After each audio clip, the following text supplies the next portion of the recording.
ஆடி மாதம் ஸ்பெஷலா வாயில வச்சதும் கரையிற ஹெல்த்தியான ஸ்வீட் செட்டிநாடுல ஆடி மாசம் அம்மனுக்கு இதை நெய்வேத்தியமா செய்வாங்க.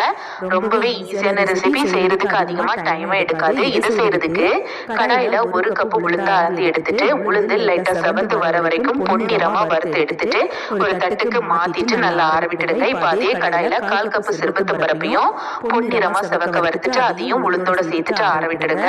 இப்ப அதே கடாயில 1/4 கப் பச்சரிசியையும் பொரிய வறுத்துட்டு அதையும் வறுத்து வச்சிருக்க மற்ற பொருட்களோட சேர்த்துடுங்க.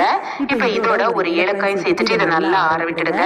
நல்லா ஆறுனதுக்கு அப்புறமா ஒரு மிக்ஸி ஜார்ல மாத்திட்டு எவ்வளவுக்கு முடியுமோ அவ்வளவுக்கு நல்லா நைஸா பவுடர் மாதிரி அரைச்சுக்கோங்க. இப்ப அரைச்ச பொடிய காஃபி அரிப்புல கொஞ்சம் கொஞ்சமா சேர்த்து நல்லா நைஸா ஜலிச்சு எடுத்துக்கோங்க.